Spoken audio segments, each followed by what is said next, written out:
I've had the privilege to spend time with some of you throughout the year, but it was important to me at this time of the year, as we reflect, as we think about how we will achieve even more in the year ahead, to make sure you know you are present alongside us, just as mentors are alongside young people, that you understand what you've made possible this past year. The way in which young people find purpose and belonging is through relationship.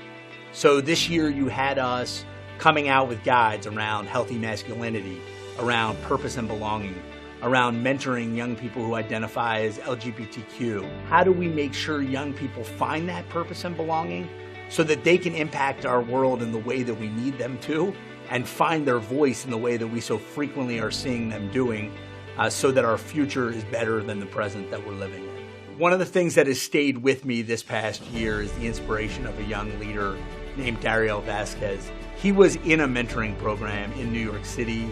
He has now gone on to start a mentoring program called Brothers at Bard, where there is not only a peer group, a brotherhood of young men that is created, but they are also mentoring young people in schools in the area. He then got a grant to expand that. And all of this, what it just signifies for me and symbolizes is the power and ripple effects of mentoring.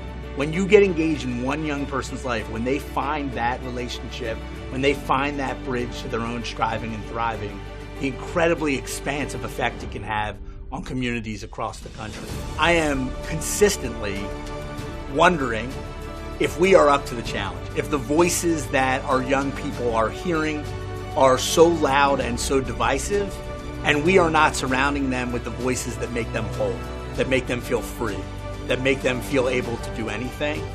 I feel day in and day out we've got to address those cross currents and surround them with these relationships. We've got to be up to the challenge.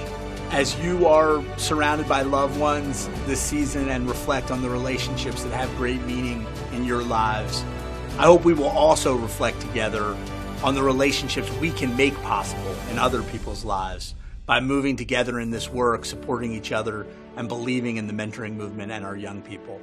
Thank you so much.